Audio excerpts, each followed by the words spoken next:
तो हेलो दोस्तों, मेरा नाम है शैलेंद्र और आप देख रहे हैं तबेला ब्लॉग चैनल। जिन्होंने मेरे चैनल को सब्सक्राइब नहीं किया है प्लीज़ वो सबसे पहले मेरे चैनल को सब्सक्राइब कर ले, और जिन्होंने बेल आइकन नहीं दबाया वो सबसे पहले बेल आइकन को दबा दे ताकि मेरे वीडियो की नोटिफिकेशन आपको फटाफट से मिल जाए। तो आज मैं आपको एक ऐसी बीमारी के बारे में जानकारी देने जा रहा हूँ जिस बीमारी का नाम है खुरपका मुँह पका। तो ये बीमारी का नाम ही ऐसा है कि आप समझ सकते हो, मुँह पका खुरपका के नाम से इस बीमारी को जाना जाता है। कहीं कहीं पे इसे खंवा के नाम से भी जानते हैं लोग।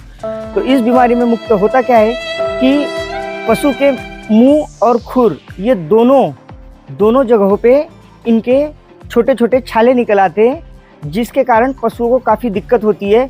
और ये बीमारी के बारे में मैं पूरे विस्तार से इस वीडियो में बात करूंगा, तो स्किप करके मत जाइए। यह एक छुआछूत वाली बीमारी है।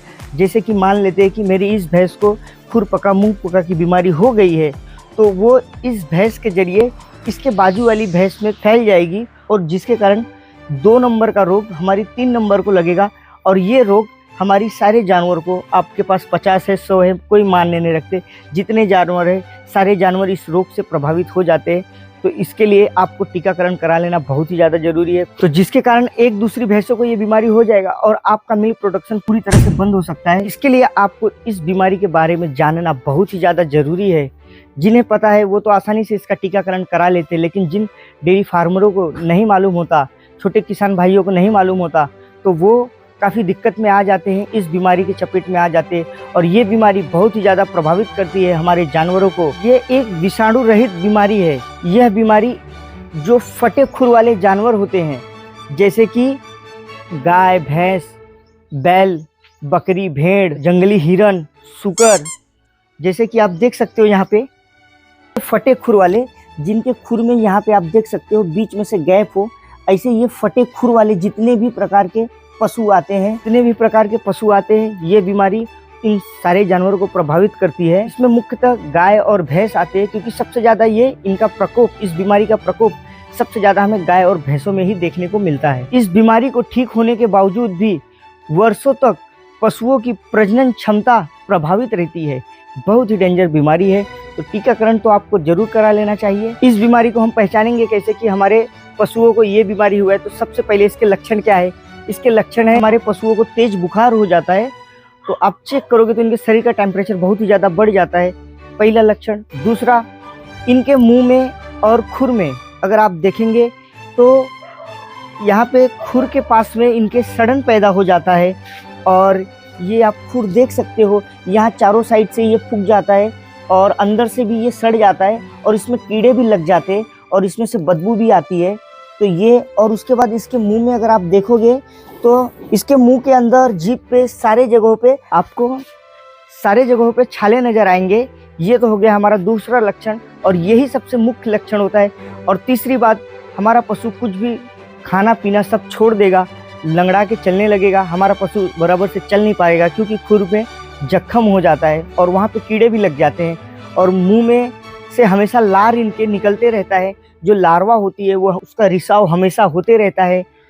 ये हुआ हमारा चौथा लक्षण। ये सब लक्षण अगर आपके पशु में दिखाई दे तो ज़रूर आप समझ जाइए और सावधान हो जाइए कि आपको पशु को मुंह पका और खुर पका जैसी बीमारी के लक्षण है। और आप देखेंगे कि आपका पशु सुस्त पड़ जाता है, उसके कान हिलना डुलना बंद कर देते हैं, वो काफ़ी आराम से बैठ जाता है, कान वगैरह को हिलाता नहीं है। आपका पशु सुस्त पड़ जाता है, वो उसकी खुराक डाइट कम हो जाती है, बिल्कुल खाना पसंद नहीं करता वो, और उसकी दूध उत्पादन क्षमता बिल्कुल समाप्त हो जाती है, एकदम ना के बराबर हो जाती है। आपका पशु अगर 10 लीटर दूध दे रहा है तो वो 2 लीटर भी दूध देने में उसकी हालत खराब हो जाती है। और इस रोग के कारण कभी कभी हमारे पशुओं की मौत तक हो जाती है। हमारा पशु अगर प्रेग्नेंट है तो उसका गर्भपात तक हो जाता है इस बीमारी के कारण, और वर्षों तक इसकी प्रजनन क्षमता प्रभावित रहती है। तो चलिए दोस्तों, बता दिया मैंने आपको लक्षण के बारे में।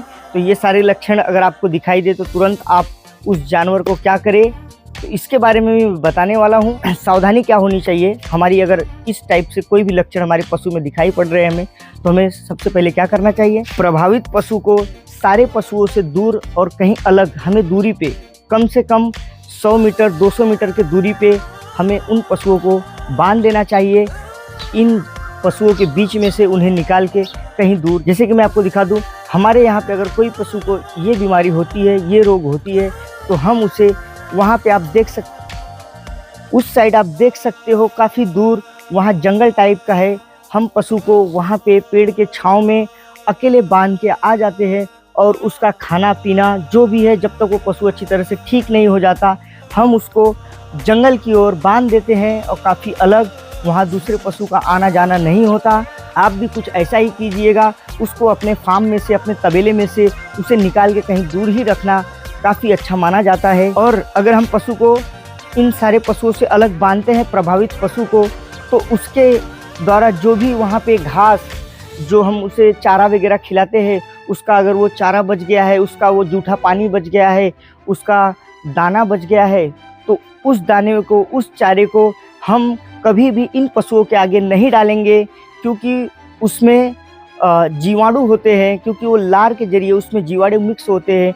और भले ही हमारा पशु दूर है, उसका जूठा लाके अगर हम यहाँ किसी को खिला दिए, किसी जानवर को, तो उसे भी प्रभावित होने की क्षमता बढ़ जाती है। इसके लिए वो सारे घास को हम करेंगे क्या, या तो वहीं पे जला देंगे और या तो उसे खड्डा खोद के थोड़ा सा उसमें चूना डाल के हम उसे ज़मीन के अंदर गाड़ देंगे। जब तक कि हमारा पशु ठीक ना हो, हमें यही प्रक्रिया कंटिन्यू जारी रखनी है। अगर हमने ये सारा काम वहाँ पे करके उसके बाद हम वापस से अपने स्वस्थ पशुओं के पास आ रहे हैं, तो हमें खुद के लिए क्या करनी चाहिए। सबसे पहले तो हम अपने हाथ, पाँव, पैर को काफ़ी अच्छे तरीके से धो लेंगे, ताकि जो भी संक्रमण हमारे हाथ के जरिए या पैर के जरिए इस फार्म तक आ सकता है, तो हम उसे अच्छी तरह से साफ करके इस फार्म में पैर रखेंगे, ताकि यहाँ पे कोई खतरा ना हो। तो आप इस बातों का भी मुख्य तौर से ध्यान रखें। अब मैं आपको बताने वाला हूँ उपचार के बारे में। रोगी पशुओं का उपचार कैसे करें। नीम के छिलके और पीपल के छिलके को पानी में बॉईल करके उस पानी का हमें दिन में 3 बार छिड़काव करना चाहिए रोगी पशु के पैरों पे। मार्केट में बहुत सारे स्प्रे भी आते हैं मक्खी मच्छर को दूर करने के लिए, तो हम वो स्प्रे का भी इस्तेमाल करके मक्खी मच्छरों को उसके पैरों से दूर रखेंगे, ताकि वहाँ पे उनके लार्वा ना तैयार हो सके, नहीं तो प्रॉब्लम और ही ज़्यादा बढ़ जाती है। तो पैरों की तो देखभाल हम कुछ इस प्रकार से कर लेंगे। अब मुंह की देखभाल के लिए क्या करें, क्योंकि 1 रुपये 2 रुपये के सिक्के के बराबर अगर आप उसका जीभ निकाल के, पशु का जीभ पकड़ के बाहर खींच के आप देखोगे, तो 1 रुपये के सिक्के के बराबर उनके जीभ पे छाले पड़ जाते हैं, जिसके कारण पशु कुछ खाता नहीं है। और वैसे एक छाले नहीं, कई छाले उसके पूरे जबड़े में, ऊपर नीचे, होंठ के पास, उसके मसूड़ों में, हर जगह पे आप देखोगे तो आपको दिखाई देंगे। इसके लिए जेल भी आता है, अगर आप डॉक्टर से सलाह लोगे तो आपको वो जेल भी बताएगा। जेल को धनिया में लगा के आप उसके मुंह में ज़बरदस्ती जीभ पकड़ के निकाल के उसके अंदर आप मालिश कर सकते हो और धनिया डाल के छोड़ सकते हो। पशु जीभ यहाँ वहाँ लेगा, अपने आप वो जेल उसके मुंह में सारे जगह पे फैल जाता है। तो आप कुछ इस प्रकार से भी उसके मुंह के अंदर का देखभाल कर सकते हो, जो कि आपको दिन में 3 बार, 2 बार तो मिनिमम करना ही है। अगर आप 3 बार करते हैं तो काफ़ी अच्छा माना जाता है। या तो फिर आप 1 ग्राम फिटकरी 100 मिलीलीटर पानी में डाल के घोल के पशु के मुंह पे छिड़काव कर सकते हैं, जिससे वो अपना जीभ निकालेगा बार बार, और अंदर बाहर जीभ करने के कारण उसको थोड़ी सी राहत मिलती है। तो चलिए दोस्तों, अब आगे बात करूंगा मैं। इलाज से बेहतर है, क्योंकि आपको इतना मगजमारी करने से अच्छा है कि आप इसका टीकाकरण पहले ही करवा ले, सारा झंझटी ख़त्म, आपको देखने की ज़रूरत नहीं, सारे भैंसों का लाइन से टीकाकरण करा ले। और हर जगह पे हमारे यहाँ पे भी गवर्नमेंट के तरफ से ये सारे टीके फ्री हैं, जो कि आप सरकारी अस्पताल में जाके बोल के इस टीकाकरण को करा सकते हैं। डॉक्टर फ्री में आते हैं और टीकाकरण करके चले जाते हैं। आपके यहाँ भी होगा, आप नज़दीकी पशु चिकित्सालय में जाइए और वहाँ पे आप पता कीजिए, ये सारे टीके आपको फ्री में मिल जाएंगे। अगर डॉक्टर आपके यहाँ आने पे रेडी नहीं है, आपके पास 1 पशु 2 पशु है, तो आप खुद ही वो टीका ला के लगा सकते हैं। डॉक्टर से पूछ लीजिए कैसे लगाया जाता है, तो आप टीकाकरण सबसे पहले करा ले ये सारी बीमारियों का। तो आशा करता हूँ आप मेरा वीडियो देख के इस बीमारी के बारे में समझ चुके होंगे। मैं आपको मिलूंगा किसी नेक्स्ट वीडियो में नेक्स्ट टॉपिक के साथ। तब तक के लिए जय हिंद, जय भारत।